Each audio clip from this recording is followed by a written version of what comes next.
Il Mediterraneo e l'Africa diventa anche un terreno di confronto più o meno muscolare, Andrea Battaglia, buongiorno, con la Cina e con la Russia, perché la penetrazione cinese e russa è molto forte, è anche un terreno di confronto che mescola geopolitica e tecnologia e sviluppo. La competizione tra noi europei e Cina e Russia su quei terreni È complessa, ma devo dire che l'Europa sta facendo un lavoro eccellente.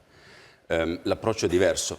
L'Europa, in particolare attraverso la Germania con il progetto Make IT, quindi Information Technology in Africa, sta portando competenze, ultime tecnologie che peraltro nascono da tutti i dettami della Comunità Europea, quindi gli AI Act, Data Act e Interoperability Act che abbiamo già discusso in passato insieme e vogliono portare sviluppo nei territori attraverso la crescita delle competenze, no? Evitando anche lo spopolamento, favorendo lo sviluppo dell'economia locale, mentre dall'altra parte si tende a investire molto cercando di geopardizzare l'economia locale. Quindi l'Europa sta facendo tantissimo e anche molto bene in Africa.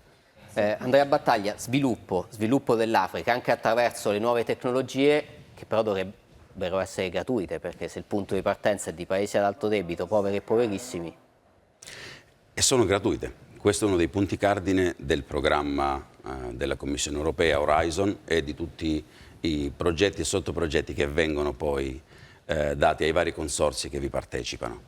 Ed è l'approccio che l'Europa sta portando in giro per il mondo con Power Foundation, della quale io sono amministratore delegato, con tutti i progetti tedeschi che vengono eseguiti tramite GIZ, questa entità governativa federale della Germania che riporta al Ministero della Cooperazione e dello Sviluppo Economico per i paesi in via di sviluppo, quindi parliamo dell'America Latina, l'Africa e del sud-est asiatico, e tutto è, usiamo l'acronimo, anche se in italiano, FOS, software gratuito e libero, quindi free open source software.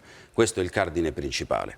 Perché? Perché si abbattono i costi, perché l'accesso a quel software è più facile, perché la contribuzione, quindi l'espansione delle possibilità che quel software dà alle nuove generazioni e anche alle piccole e medie imprese o alle start-up che vogliono far crescere l'economia locale è maggiore grazie all'apertura e alla cooperazione. G7 ha parlato di intelligenza artificiale anche in un'ottica di confronto con un grande colosso come la Cina. Quanto stiamo indietro, quanto stiamo avanti? Noi che intanto l'abbiamo normato, noi europei.